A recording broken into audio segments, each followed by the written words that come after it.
don't know that jeans are the right sort of thing for an intern to be wearing round the hospital, Craig. I don't, Mum. I take them off in the hospital. That's even worse. What about your patients? No, they wear pyjamas. Real pyjamas or those hospital ones that make everyone look so sick? Mum, they are sick. That's the problem with your hospital, Craig. Everyone looks so sick. Very depressing for a mother to visit her son at work. Yeah, Mum, I wish you'd stop doing that. It's becoming very embarrassing, you know. Craig, I only pop in when I'm passing. Pop in? Mum, no other intern's mother stands in the hospital foyer and applauds his son after delivering another baby. I'm so proud of you. Well, can't you be proud on the telephone? I tried that and you kept hanging up. Yeah. All right, take them off. All right. Oh, Mum, please don't insist that every new mother name a baby after me. That young couple last week got very embarrassed. What's wrong with Craig for a name? It was a girl. Craigette, then. Mum, Craigette doesn't sit so well when your surname is Wing Chow. And you have two brothers called Whispering Jade and Trembling Dove. Whispering Jade and Trembling Dove. Oh, my goodness, that makes John Michael Howson sound so boring. Where do they get those names? From Vietnam. They were boat people. Boat people? Oh, poor things. Oh, it must be awful being a refugee. Oh, it's not the life for me, Craig. Still, as long as they're happy, that's the main thing. Yes, Mum. Are you sure they were boat people? They didn't look like it. Their feet weren't even wet. No, they don't live on the boats anymore because the quarantine department had to burn them and sink them all. How are they going to get home? They're not. They're going to live here. They're going to become Australian. Not with a name like Whispering Jade, they're not. Oh, what if they want to become a footballer or run a tow truck business? Couldn't he change his name to Greg? I'm sure he will, Mum. No. And I'm sure there must be a future somewhere for Trembling Dove. Yeah, but I don't think it'll be in the Boilermakers Union. Gosh, look at those legs. Oh, how they've grown.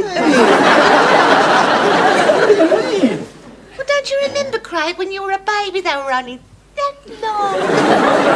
Yes, Mum. Oh, now look at them, all grown up and going to university. Yeah, well, now they're going into the lounge room to read the paper. Oh, good boy, Craig. Oh, I suppose he'll make a good doctor. And I wouldn't go and see one without his jeans on. Hello, I'm home. Oh, hello. Ted, you're home. Of course I'm home. Bloody poodle from up the road attacked me again. Why? Because it likes attacking me. Bloody imported dogs. They're all inbred, you know, like them wog dogs. Yeah, the only time they shut their mouths when it's clamped round your leg. You shouldn't provoke him. I wasn't provoking him, I was just having a game of catch the brick. As long as it was only a game. Why are you home so early? Last time you were home this early, the war had finished. I'm not 100% bonza, Phil. Oh, Ted, what's wrong? I'm crook. Oh, don't tell me. You've broken a leg. No! An arm. No, it's me tooth, woman. Which tooth? I don't know. I don't know them all by name. It's one of them ones that squash take, you know, it's sore as billio. Huh? Oh. Normally, I mean, that sort of pain would keep me home all day, but a man in my position's got to go to work. Why? It was payday. If it hadn't been for that bloody electric hand dryer, I would have been home hours ago. Oh, dear. What's happened now? The whole world's plotting against me as usual. Oh, what happened? Those horrible little drug-crazed apprentices know that at precisely 9:30 I visit the men's room. What for? What do you mean? What do you think I go to the men's room for? Read the paper? There's nothing written on toilet paper. Newspaper. To read the newspaper. No, that's in the afternoon.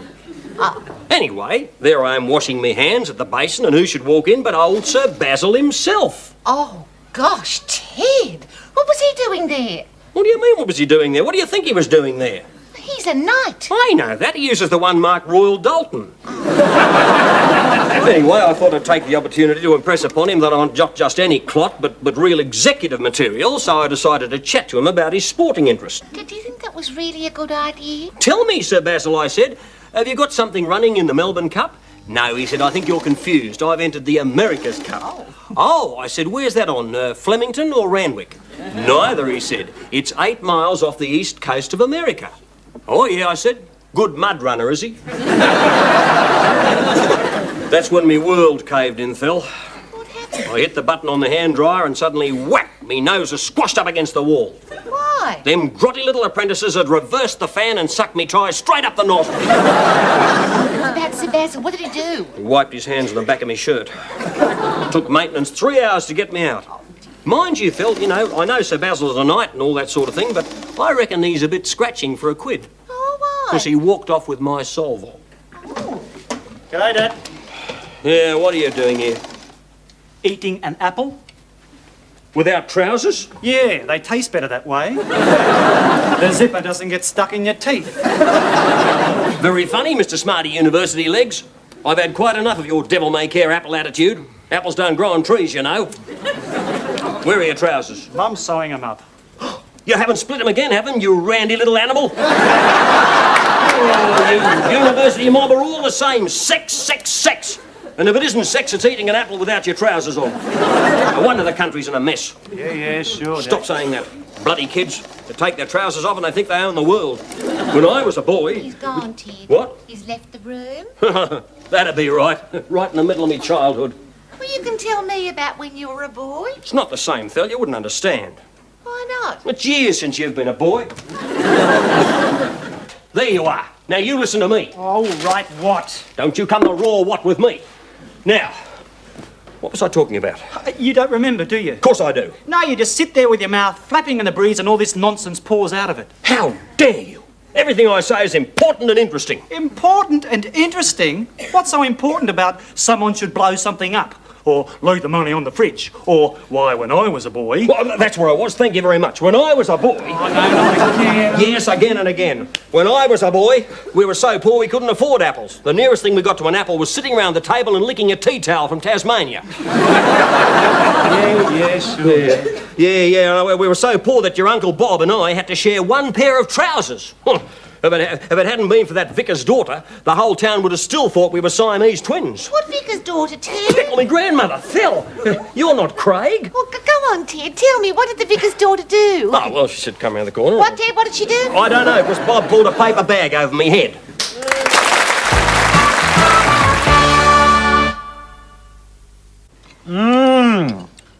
A wonderful, probably the greatest pavlova ever. Oh, Bruno, you're just saying that. Yeah, but I mean it. In fact, I would say that tonight's chocolate-coated marshmallow pavlova was even better than last week's legendary cherry-ripe mousse. Thank you, Bruno. And you know your tongue's imported. Ted, you haven't touched yours. Can't. Tooth hurts. Oh, hookums. Has nasty little Derek Decay taken his nasty little pickaxe and chipped away at Teddle's toothy peg? Watch it, Wog. Oh, well, you're such a sissy. The way you carry on, you'd think it was the end of the world. Look, if I die tonight, you're all going to be very sorry. Oh, Dad, you're not going to die. I am, I can feel it. Typical, listen, it always happens to me. It's me last supper and I can't even eat it. I hate dying hungry. Oh, Ted, stop it. You're being silly. You're such a big sook. I am not so there. I'm dying and nobody cares. Yeah, sure, Ted. Look, Dad, admittedly you'll have a little pain, but... Pain? He wouldn't be in pain. He's taken enough aspirin to stun an elephant. You could rip his right arm off and he wouldn't know until he went to lean on a bar. Very funny, Mr. Smarty Sardine Sniffer. If it weren't for your mob, we wouldn't have toothache. What? No, it's true. We never had plaque till your mob came out here. They were carriers. Great boatloads of wogs jabbering on the wharves and off into a purple cloud of plaque germs. You're mad, Ted. No, it's true. All your ethnic soccer players started it. All that kissing. All your Ginos and Giuseppes slobbering over our Rons and Freds started the plaque epidemic. Dad, don't be ridiculous. Plaque didn't come from Italy. It's always been here. Oh, I know that. I know we've always had our Aussie plaque for centuries, but that's harmless. I mean, the Aboriginals, they used to hunt it where Luna Park is now. Oh, yeah, marsupial plaque, was it? No. It used to come out during the day. But then the first fleet decimated it. And then by the time the wogs arrived, our teeth were sitting ducks. Dad, this is crazy. There are no little marsupials called plaque. It's a bacteria thing that grows on your teeth. How would you know, Miss Smarty Camel Nose? I work for a dentist. What would a dentist know about plaque? Everything. They discovered it. They did not. Mrs. Marsh did. This country owes a lot to Mrs. Marsh. She owes a lot to that woman. She is a woman, isn't she? Ted, give me your plate and I'll take it away. No, Phil, look, if I can't eat it, I'm just going to look at it. Well, what about your dessert? Oh, fair go, Phil. I haven't finished looking at my main course yet. I'll eat it. No, get your hands off that and your eyes. Don't be ridiculous. Listen, if anybody's going to look at my dessert, I am, so rack off. But come on, Teddles, you're not going to eat it. Right, that's it, I'm telling on you. Phil, he keeps looking at my dessert. Stop this silliness immediately. You're behaving like a child. If you're not going to eat your dinner, I know 1 million Indian children who love it. I'm not giving my food to India. I fought and died for that chop. We'll give it to the dogs. Ow! Oh. How? Do you too, white man? You seen General Custer around here? What are you talking about, Wog? You know General Custer, great white general who go crazy. You know, loco, bananas. You must know him. We call him Banana Custer.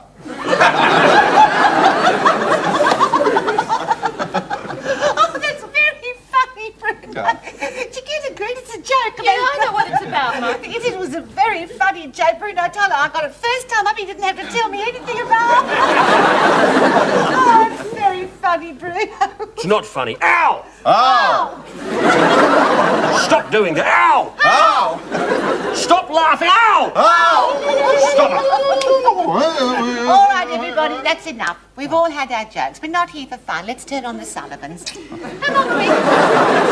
Dishes. Oh! No, we've missed the Sullivans. Look at the time. They'll all be in bed by now. Hey, why would they be in bed now? Well, there's nothing else to do in Melbourne.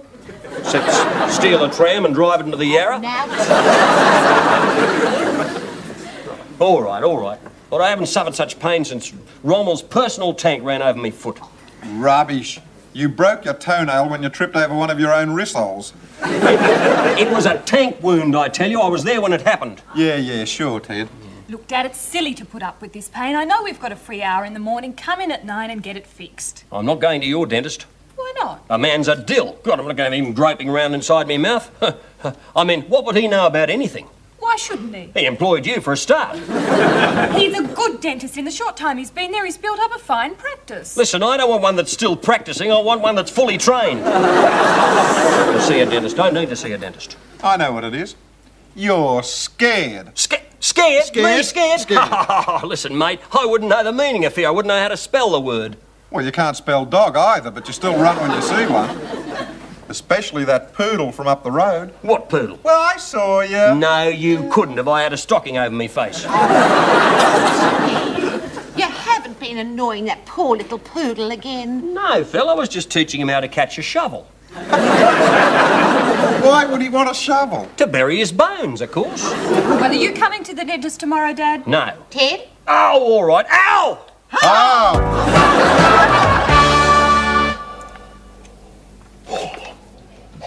Your x-rays will be processed in a minute. Oh, good. Oh, I can hardly wait to see them, my x-rays. What are you reading? The National Geographic, the articles. Reading it for the articles. I'm not looking at the pictures of nude Tahitian dancing women washing in the river. Really? No, boring. I mean, once you've seen one pair of waterfalls, you've seen them all. No, it's an interesting article on nude herring fishermen in Iceland. Oh, yeah, nude herring fishing. Yeah. Then why have they got grass skirts on? It was their day off. Where were we now? Are the x-rays ready? Are they? In a minute. Why he needs to get pictures of teeth beats me. I mean, he must have seen hundreds of teeth. I mean, if he doesn't know what teeth look like now, he should pack it in and try something else. What, like nude herring fishing? Yeah, why not? Looks like good fun to me. Yeah, sure, Dad. Yeah.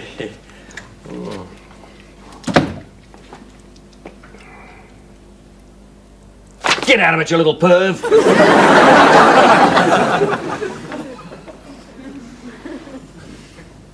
Boo! Gotcha! Stupid bloody fish. Yeah. Watch it, mate. Yeah, I'm talking to you behind the diver there. You just watch it or I'll chuck a jug element in there. Watch it. You all right, Dad? Yeah, I'm just What are you doing? talking to your fish. Oh, yeah, what did he say? Nothing. Good. Right, your x-rays are through. Do I get a discount? What for? Being your father? Oh, don't worry, I've already discounted that. Thank you. Oh, Mr. Bullpit, come and sit down. Oh, thank you. No, I mean in the chair. What do you think this is, a pork chop? No, I mean sit in the dentist's chair. No, that's your chair, that chair you sit in it. I mean, I know what it's like when it's your own chair. I've got my very own chair at home, and God help anybody who tries to sit in mine. Dad, sit in the chair! Stop shouting at me. She's always shouting at me. I don't know why you hired her in the first place. Why did you hire her? Dad, chair, sit! See, there you go. She's shouting again. Dad! All right, all right. Mr. Bullpit, may I call you Ted? Does it mean I get a discount? No. Oh, well, suit yourself. Ted, we haven't been formally introduced. My name's Elvis Fabian Jones. Why? My mother was a groupie. A group of what? Don't worry, it was a joke. Oh, you reckon, do you? Well, with a name like that, I generally try to get in first, you see. Get in where? Oh, doesn't matter. Well, why'd you say it then? I don't know. A man's a fool. Did you escape from somewhere? Mr. Bullpit, Greeta's told me a lot about you, and I must admit I didn't believe it. Oh, But now I do. Anyway, I got your x-rays here, so you just lie back and relax, and I'll have a look at our problem, eh? yeah. Ah, yes, I see. Gee, these look almost dead. Yes, they don't look too healthy, do they? Still, they've had a good run. Oh, gosh, look at the roots all rotting away and little things eating at They've had it all right. them. What do you think? Well, there's only one thing to do. What? Rip them all out. Now, Mr. Bullpit, this won't hurt a bit. Tickle me grandmother!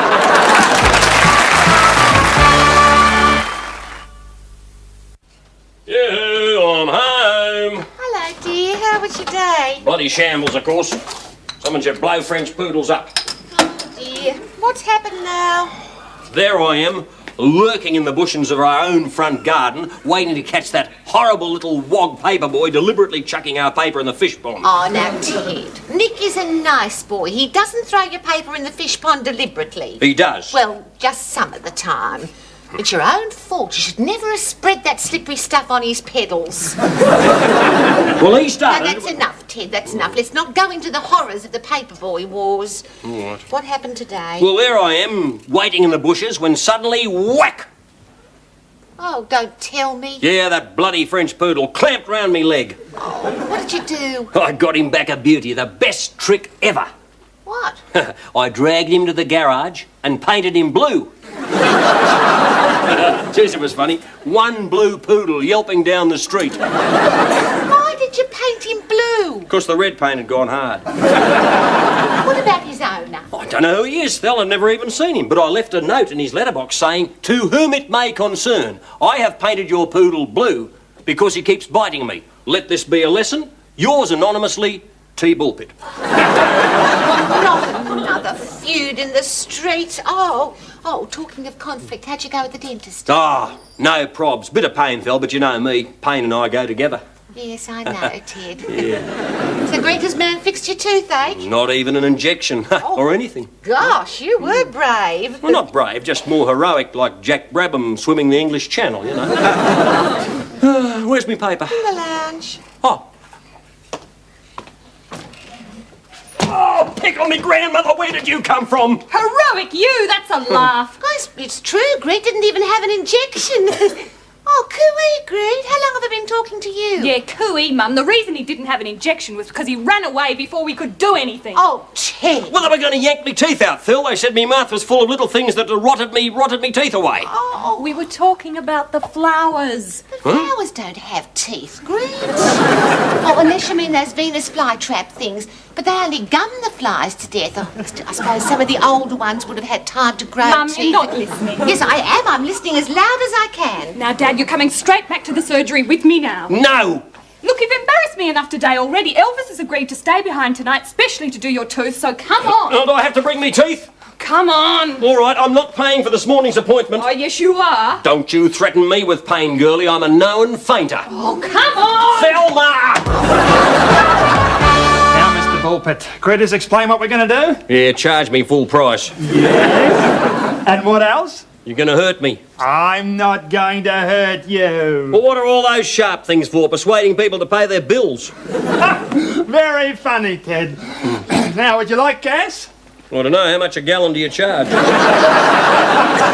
No, I don't mean gas as in Caltex. Well, I'm not having that Amoco stuff in my tank. No, I wouldn't put that in because that bloody final filter strains the power out of it. I mean gas to knock you out, you know, pain-killing gas. Aha, gotcha. You said there wouldn't be any pain. Dad, take the gas. No, he'll take me wallet when I'm out to it. I'm sorry, Elvis, but you can see what he's like. Don't worry, why don't you go on home? I live close by to Ted, I can drop him off later. Oh, you sure?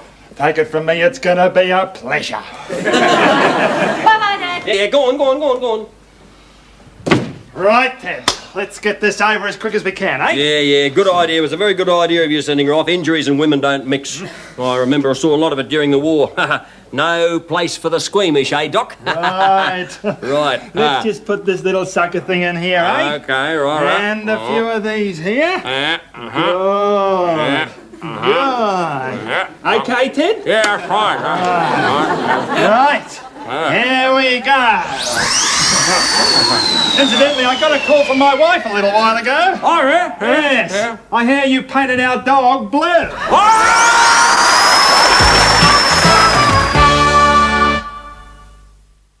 So you see, Mum, Dad thought we were talking about his teeth, and naturally he panicked, and then, of course, Dad being Dad, he did what came naturally. What? He ran. Talking about you-know-who, I can't tell you how worried I am what's going to happen when the owner of that poodle finds out his dog's been painted blue. What do you mean?